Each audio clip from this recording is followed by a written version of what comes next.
Hello and welcome to C++ course. अस्सलाम वालेकुम।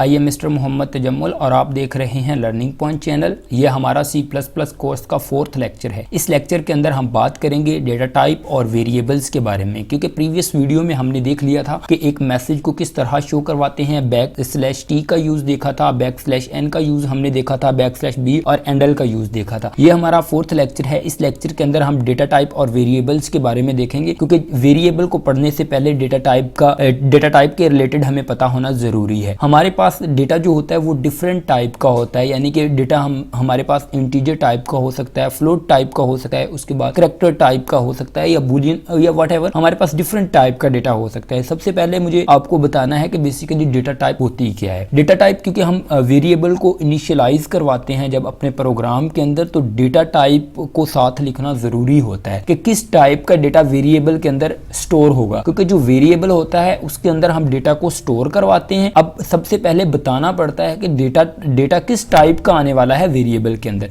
जो हमारे पास डेटा टाइप होती है वो इंटीजर हो सकती है, फ्लोट हो सकती है, उसके बाद हमारे पास डबल भी एक डेटा टाइप है, उसके बाद CHAR कैरेक्टर भी एक हमारे पास डेटा टाइप है। अब मैं बताता हूँ कि इंटीजर की भी एक रेंज होती है, 2 की पावर आई थिंक 32 पॉजिटिव में और नेगेटिव में होती है। ये 2 बाइट मेमोरी में कंज्यूम करता है, यानी कि जब भी हम एक वेरिएबल के साथ इंटीजर लिख देंगे, इंट लिख देंगे और साथ वेरिएबल का नेम लिख देंगे, तो हमारे पास जो मेमोरी होती है उसके अंदर 2 बाइट रिजर्व हो जाते हैं। वो कोई और जो भी प्रोग्राम मेमोरी के अंदर, रैम के अंदर लोड होता है, वो उस जगह पे अपना डेटा नहीं रखवा सकता, क्योंकि हमने पहले से वो 2 बाइट को रिजर्व कर लिया है कि हमने इस जगह पे इंटीजर डेटा रखना है, इंट टाइप का डेटा रखना है। ये रन टाइम पे हमारा डिसाइड हो जाता है कि रैम के अंदर एक सेल बन जाता है जिस जगह पे हम 2 बाइट का डेटा स्टोर करवा सकते हैं। इसके जो इंटीजर टाइप होती है, इसके अंदर जो डेटा आता है होल फॉर्म में आता है, यानी कि पॉइंट की फॉर्म में नहीं आता, नंबर की फॉर्म में आता है। ये हमारा तमाम का तमाम जो मैंने 3 एग्जांपल लिखे, ये हमारा इंटीजर डेटा है। उसके बाद फ्लोट टाइप का जो डेटा होता है ये पॉइंट की फॉर्म में होता है, यानी कि जब हम 12 पॉइंट समथिंग लिख दें या 23 पॉइंट समथिंग लिखेंगे, तो ये हमारा किस टाइप का है, पॉइंट की फॉर्म में जब डेटा आता है। तो फिर हम डेटा टाइप वेरिएबल की कौन सी रखते हैं, हमारे पास जो डेटा टाइप होती है फ्लोट होती है, डबल होती है कि उसकी रेंज वसी हो जाती है। ये भी बेसिकली इंटीजर टाइप का ही डेटा होता है डबल के अंदर, लेकिन इसका जो ये मेमोरी के अंदर 4 बाइट या 8 बाइट आई थिंक लेता है। आप एक सर्च करेंगे गूगल के ऊपर और आपको पूरा टेबल इंटीजर, फ्लोट, डबल, उसके बाद इस तरह की काफ़ी ज़्यादा टाइप आपको नज़र आएंगी और उसकी साथ रेंज भी लिखी होगी। तो ये मैं आपको बेसिकली बता रहा हूँ कि डेटा टाइप होती क्या है, ठीक है। इस तरह डबल के अंदर भी हम जब किसी वेरिएबल को डबल रखेंगे तो उसकी रेंज वाइड हो जाएगी और वो मेमोरी में ज़्यादा जगह कंज्यूम करेगा।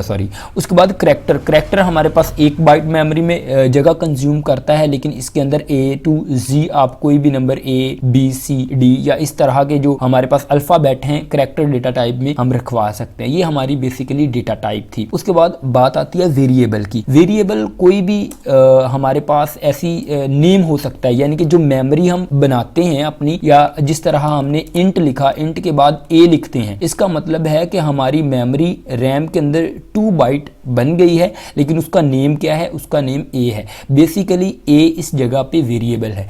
मैं इसको रिमूव करता हूँ, रिमूव करके एक प्रोग्राम के ज़रिए आपको समझाता हूँ, इंशाल्लाह आपको समझ आ जाएगी। चलिए स्टार्ट करते हैं, क्योंकि सिंटैक्स और ये हर चीज़ हमने पहले क्लियर कर ली है। इंक्लूड IOStream, ये हमारी हेडर फाइल है, using namespace std। Okay fine. In main हम एक फंक्शन स्टार्ट करते हैं और उसके बाद उस फंक्शन की बॉडी लगाते हैं। अब हमने करना क्या है, हमने एक वेरिएबल इनिशियलाइज करवाते हैं कि अब मैं आपको साथ बताता हूं कि हम वेरिएबल को इनिशियलाइज किस तरह करवाते हैं। सबसे पहले हम डेटा टाइप लिखते हैं। मैंने यहाँ पे इंटीजर डेटा टाइप लिखी है कि हम नंबर की फॉर्म में डेटा लेना चाहते हैं, वो फ्लोटिंग पॉइंट में नहीं होगा, हम इंटीजर डेटा लेना चाहते हैं। अब वेरिएबल का नाम हम क्या रखते हैं, हमने कैपिटल A वेरिएबल का नाम रख दिया है। ये हमारे पास क्या हो गया, एक वेरिएबल इनिशियलाइज हो चुका है। मेमोरी के अंदर 2 बाइट स्पेस रिजर्व हो चुकी है और उस मेमोरी का नेम क्या है, A उसका नेम है। A नेम से वो एक मेमोरी का ब्लॉक बना है जो कि 2 बाइट खाली एक सेल बन गया है बॉक्स की फॉर्म में, जिसके अंदर हम इंटीजर टाइप का डेटा रखवा सकते हैं। अगर हम नेक्स्ट लाइन में जाके A इज़ इक्वल टू 10 करते हैं, तो इसका मतलब है मेमोरी के अंदर जो A नेम की मेमोरी है, जो रैम के ऊपर एक सेल बना हुआ है A नेम का, उसके अंदर जो बॉक्स है डेटा, उसके अंदर 10 चला जाए। इसका मतलब है ये जो दरमियान में साइन लगी हुई है इक्वल की, ये बेसिकली ये असाइनमेंट ऑपरेटर है, यानी कि जो राइट साइड पे वैल्यू होती है जैसे कि 10 है, ये किसको असाइन हो रही है, ए को, यानी कि रैम के अंदर जो हमारी इंटीजर टाइप की एक सेल बना है, बॉक्स बना है 2 बाइट का, उसका नेम ए है, ए के अंदर क्या चला जाए, 10 वैल्यू चली जाए। अगर हम ए को डिस्प्ले करवाते हैं तो हमारे पास क्या आएगा, 10 आएगा, क्योंकि ए के अंदर क्या पड़ा हुआ है, 10 पड़ा हुआ है, हमने खुद रखवाया है ए इज़ इक्वल टू 10 कि ए मेमोरी का जो ब्लॉक है उसके अंदर 10 चला जाए। आपको बिलीव नहीं हो रहा तो हम यहाँ पे देखते हैं, इसको सी आउट करवा के, सी आउट, और यहाँ पे हम ए को सी आउट करवाते हैं। अब हमारे पास जो आउटपुट आने वाली है, ए के अंदर जो कुछ भी पड़ा होगा वो आ जाएगा। Let me compile and run it. मैं F11 जो शॉर्टकट कमांड है उसको यूज़ करता हूँ और प्रोग्राम को नेम देता हूँ वेरिएबल का। ओके, अब हमारे पास ये मेरा प्रोग्राम कंपाइल हुआ है और इसके अंदर देखें आउटपुट के अंदर क्या आ रहा है, मेरे पास 10 आ रहा है, क्योंकि ए के अंदर क्या पड़ा हुआ है, 10 पड़ा हुआ है। अगर मैं इसको चेंज करता हूँ 11 करता हूँ तो 10 रिप्लेस हो जाएगा 11 के साथ, और सी आउट हमने ए ही करवाया हुआ है, तो अब आउटपुट हमारे पास क्या आने वाली है, 11 आने वाली है, सॉरी। अब देखिए मेरे पास 11 आउटपुट आ रही है, ठीक है। उसके बाद मैं क्या करता हूँ कि ये मेरी एक वैल्यू थी जो कि मेरी इंटीजर टाइप थी, लेट करें एक इंटीजर टाइप है, इसके अंदर मैं पॉइंट की फॉर्म में वैल्यू दे देता हूँ, 11.362 देता हूँ।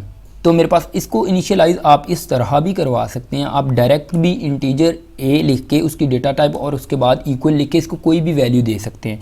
ये हमारी क्या है, इंटीजर वैल्यू है। अगर मैं इसको एक दफ़ा मुझे शो करवाने दो आपको, ताकि ये आपको समझ आ जाए कि 346 आ रहा है, ठीक है। उसके बाद अगर मैं इसके अंदर पॉइंट की फॉर्म में वैल्यू कुछ ऐड कर देता हूँ, हमारे पास डेटा टाइप क्या है, इंटीजर डेटा टाइप है, इंटीजर फॉर्म है, तो हमारे पास पॉइंट की फॉर्म में वैल्यू नहीं आ सकती। तो ये प्रोग्राम क्या करेगा, अब अगर मैं कंपाइल करूँगा तो ये सक्सेसफुली कंपाइल होगा।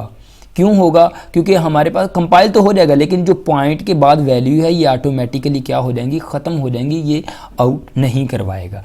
अगर यही डेटा टाइप मैं इंटीजर को फ्लोट में चेंज करता हूँ तो पॉइंट के बाद हमारी जो वैल्यू है वो आनी शुरू हो जाएगी। ए फ्लोट लिख दिया मैंने, डेटा टाइप ए जो है, उसके बाद मैंने पॉइंट के बाद वैल्यू दी है, तो ये हमारे पास पॉइंट के बाद भी जो वैल्यू होगी, देखें ये 3 डेसिमल तक ये वैल्यू हमें शो करवा रहा है। ये देखें जी, ये 348, क्योंकि ये फ्लोट जो डेटा टाइप है ये बाय डिफ़ॉल्ट पॉइंट के बाद जो 3 वैल्यू आती होती हैं उस तक शो करवाता है। आई थिंक अगर डबल लेंगे तो ये 5 वैल्यू भी शो करवाएगा, ठीक है। ये हमारी डेटा टाइप थी। वेरिएबल को डिक्लेयर करवाने का तरीका क्या था, सबसे पहले हम क्या लिखते हैं, डेटा टाइप लिखते हैं, जैसे कि इंट, फ्लोट या करैक्टर मैं आपको डेटा टाइप भी डिक्लेयर करवा के दिखा देता हूँ। करैक्टर के अंदर मैंने एक ए वेरिएबल लिया, ए के अंदर मैं क्या दे रहा हूँ, जी दे रहा हूँ, जी एक मैंने जो वैल्यू है वो असाइन कर दी है करैक्टर डेटा टाइप को। इसको आई थिंक मुझे सिंगल कोट्स में लिखना है, और let me show it, see out and A, क्योंकि ए के अंदर सी पड़ा हुआ है। तो अब मैं इसको कंपाइल करवाता हूँ तो मेरे पास आउटपुट के अंदर क्या आ रहा है, जी आ रहा है, क्योंकि जब भी जो हमारा character data type character data होता है उसको हमने सिंगल कोट में लिख के असाइन करना होता है, ठीक है। ये हमारा क्या था, ये हमारा प्रोग्राम था कि अगर करैक्टर डेटा टाइप हमें लेनी है तो कैसे लेनी है।